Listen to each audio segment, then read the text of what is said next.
Today is July 27th, 2026, and we are at the TAF Bethany Community Learning Space.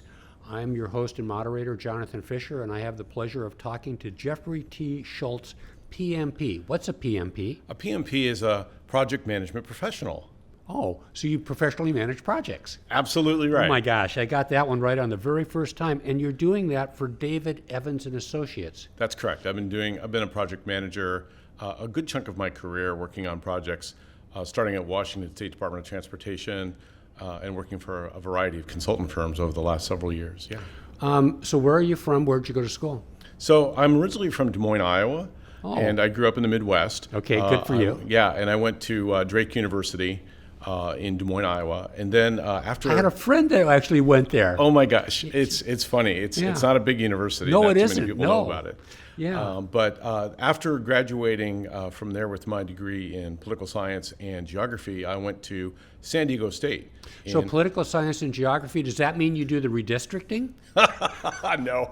I'm making a joke there, of course. Of course. Yeah. So back to live action. I interrupted you. Keep going. No worries. So I went west to San Diego. I went to San Diego State to get my master's degree, and I focused on that in geography, but with an emphasis in urban studies and transportation. I was a geography major before I became an accountant. Oh my gosh. Yeah, that's so we amazing. could talk about my favorite rivers in Africa. Oh, absolutely. Yeah, there you go. All right. So then you graduated, and where did you go from there? Well, as part of my work at San Diego State, I was able to work on the San Diegan service. Interesting. Amtrak service between San Diego and LA at the time. Now it's Pacific Surfliner, of course.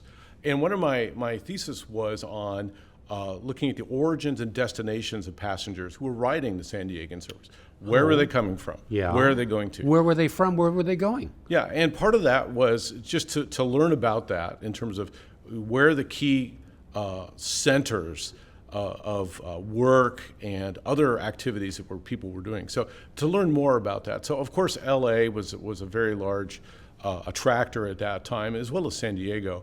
But the other part of that was, why are people taking the train, right? What is their purpose? And so the thing is, there's a variety of trip purposes that people take, whether it's healthcare or school, work, a work-related trip, or just to visit people. And that really started my rail career in terms of understanding movements between places and how that's important, and how rail can really be a part of that in terms of that other transportation option. So so railroads attracted you, or your interest professionally. You didn't come into it as someone that really liked trains. Well, I also came into it as somebody who really liked trains. Oh, I was going to get that in there. So there's part of that, but I think it was part of making my own way in terms of that. I think that time in the 80s, trains were not necessarily cool. It was like they were kind of out of fashion a little bit. Yeah, and I was kind of counterculture, if you will, to that. But made my own way in terms of emphasizing what trains can do for the transportation network. So then, from your career at San Diego, then you transitioned to the Washington State Department of Transportation. How did that happen? So it was interesting. I had a couple of different careers in there. I did spend a brief bit of time at the Michigan Department of Transportation with their rail program, MDOT, and worked on the international and the Pere Marquette services with those folks. But then my wife and I headed back to California in the early 90s, and I initially worked on a project in Orange County for their commuter rail service, and then I worked for the Air Quality District in LA on their commute trip reduction program for a brief period of time. And one of my colleagues there ended up in Washington State, and she hired me to come up to Washington State to work on a similar program here. What program was that? We have a commute trip reduction program here in Washington State. So it was similar. But then what happened was the rail program here in Washington State really began to gel and take off, and the legislature was working more on the rail front. So in 1993, I transitioned from the Washington State Energy Office, where I was part of the commute trip reduction program, into the rail program at the Washington State Department of Transportation. What did you do there? So I was a rail analyst initially. I worked on. What part does of that it is, do? What yeah, what does that mean, right? Yeah, What's a right. rail- I mean, you do whatever you're told, right? Exactly. But actually, it was very interesting. We had a number of really cool projects going on at the time. Like what? One was the grain train program. I don't know if Oh, you've ever yeah, seen yeah. the grain train cars that, Yeah. that are in eastern Washington. I work with Columbia Rail. Okay, of course. Yeah. So you're familiar with that, and so that's still going on. When I go to Spokane, I'll drive by one of the elevators there, and I still Four see the Lakes. cars there, Yeah, right? right. And it's great to see that still going on. Yeah. But also, a couple of the projects I worked on were some of the station rehabilitation projects along the Pacific Northwest corridor. So when Centennial, maybe? I would not Centennial. That was mostly volunteers, and that was a great project. But Centralia, That's a beautiful station. Kelso, Yeah. I was involved with working with those communities on redeveloping those stations. And that back in the early '90s, those stations were in pretty bad shape.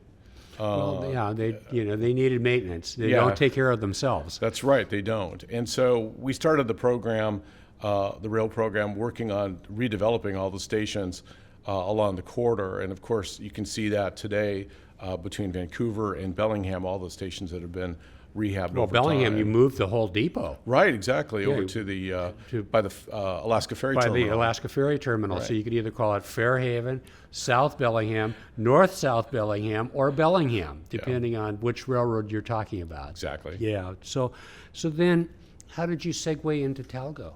So as I continued to grow in my responsibilities at the department in the mid '90s, I was assigned the role of being the project manager for the Talgo procurement.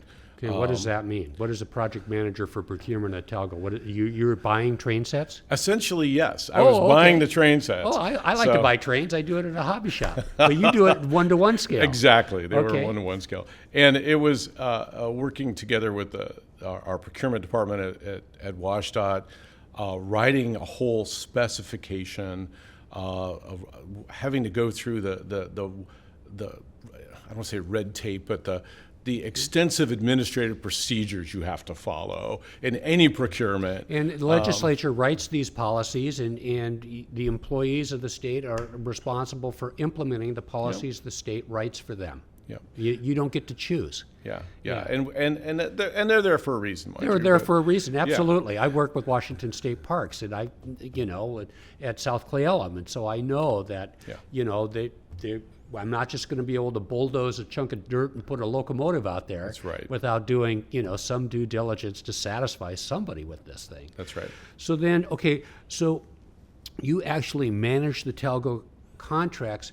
Did you say, well, we could do Talgos, or we could do ICE, or we could do X2000, or was that decision already made and it was just up to you to buy these train sets then? So the procurement process was an open process where Okay. we basically opened it up for bids from manufacturers, and it was structured.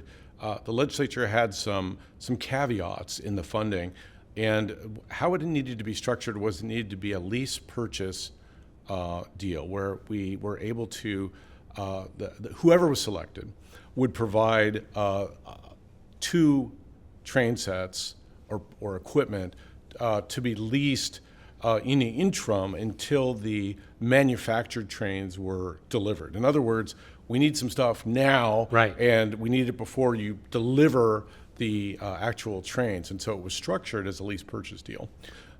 Now, it seems like to me, now correct me if I'm wrong, you would be the expert, but Washington State seems to be pretty gung-ho on rail transportation, especially for passengers, right? Yes, Washington State. Among all the states is a little more engaged than some. Washington State was really a leader in the 1990s in Were terms they? of being out there, doing new things, setting the bar high, especially in the service levels on the trains. One of the things that the staff, as well as the decision makers, Secretary of Transportation, was Sid really Morrison, right? Sid Morrison at that Now, time. where's Sid? Wasn't he from like Mount Vernon or something? Or did I get Sid that was wrong? from over in Zillah, I believe, over Zillah, on okay. the east side. Okay, all right. Former congressman. Right, I remember that. Just a real statesman. Excellent. Yeah. And but the idea was we wanted to have a service that had a Northwest look and feel. We didn't want just a standard Amtrak service where your coffee is Folgers, you get just a regular old hot dog. We wanted a service with a Northwest look and feel, and so having Northwest coffee on the train was having microbrews on the train. We were breaking ground because Amtrak was like, we don't do microbrews. Yeah, well, it's we not don't do specialty coffees. We don't do Ivar's clam chowder, and yet we did. And that reflects in the palette of the equipment as well, because doesn't look like Amtrak. It looks like Amtrak Cascades, and that's a very distinct, unique brand, as reflected on that beautiful piece of clothing you're wearing. Yeah, thank you. And that was the other part of this is in addition to the service, the look of the trains had to have that Northwest look. And we had done some focus groups that really, brought that out. People wanted something that they could see here locally in the Northwest and relate to it. And I think Amtrak Cascades, the look and feel of the trains, the logo, captured that and still does today. So, it's a little bit of a reiterating question, but your impact on the Talgos and the Talgos' impact on you. Tell me. So, Amtrak Cascades, in many ways, I feel a special affinity for the Cascades, as you might expect. Deservedly so, I would have to say, right? Having worked so like closely a parent, on it. Almost. Arguably, yeah. We gave birth to the service. Yes, indeed. Our team did. It was a special time to be part of that. And so really, continuing to see the service grow has always been important to me, personally, and to see, the next generation of equipment that beginning to come online. Yeah, I wanted to ask you a little bit about tell me just a little bit about what's coming online for the next generation. So I was fortunate enough to be part of the first look event in February in Washington, D.C., where we got the sneak peek of the train, and of course, it's beautiful. The interior is just spectacular. The seating it continues the Northwest look and feel. Now, I haven't ridden in the train, so I can't tell you how the seats actually feel. I've heard different things. But they look great. They look great. I've heard that's that. Yeah. The interiors look great. They have that same color scheme. Of course, the outside, everybody's seen the outside, so I think from that standpoint, they look spectacular. Of course, the proof will be in the pudding. How are the operations? At the end of the day, they need to be reliable. But the Talgos, in conclusion, the Talgos made rail passenger service in Washington successful, which made this all possible. Is that right? I certainly agree with that. Yeah, the Talgo trains, the whole development of Amtrak Cascades, the launch of the service, and the team that all put it together made the service here in the Northwest a cut above everything else that Amtrak really had to provide, and I'm proud of that. Excellent. And then I would just say, and it became an example for other states. So when the state of Wisconsin comes along with their Hiawatha service, they're looking at what we did so successfully as being the template then for them to follow, isn't it? Definitely. Other states look to us for our example of that all around the nation, for sure. All right. Jeff, thank you very much. It's a pleasure talking to you, It was a pleasure being here. Thank you so much. Thank you.